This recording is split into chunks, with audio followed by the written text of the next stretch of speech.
Discuss the concept of moral hazard. I find this is a very interesting concept and very pervasive in the economy. So, moral hazard refers to the fact that I'll give you a great example of it. I think it's easier to illustrate than explain. So, by when the big banks got bailed out in 2008, basically that essentially created a perverse incentive for bigger companies to take more risk because if you're a large company and you know you're going to get bailed out regardless, what's the point of not ratcheting it up the risk level? So if you think about it, you have a let's say a financial firm, and you can adjust your risk. I mean, it's like anything. If I want to go balls to the wall and try to hit a home run, my risk levels are going to be way higher, right? But I have the opportunity to make more money or score more points.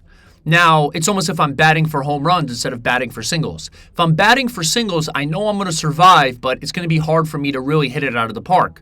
But now if I'm a company and I know that no matter what, I'm going to get bailed out, and this can apply to many. It could be the financial industry, it could be the airline industry, there's many other industries. So you're creating this sort of perverse incentive that any company, its goal is to eat up as many companies as possible and become as large as possible, because then you become a pillar of the economy, and no matter what, if something goes wrong, you get bailed out. So it's almost like a guaranteed it's guaranteed profitability, because you're going to risk it all.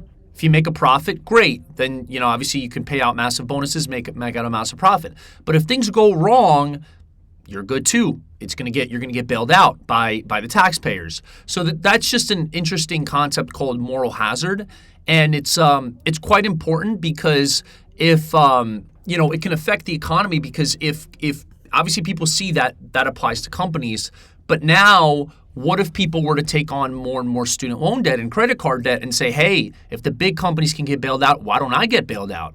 So that creates a kind of a moral hazard in the economy for individuals and for companies that could really be an issue in the long term. So I hope that makes sense. Please like and subscribe, and hope you enjoy the rest of your day.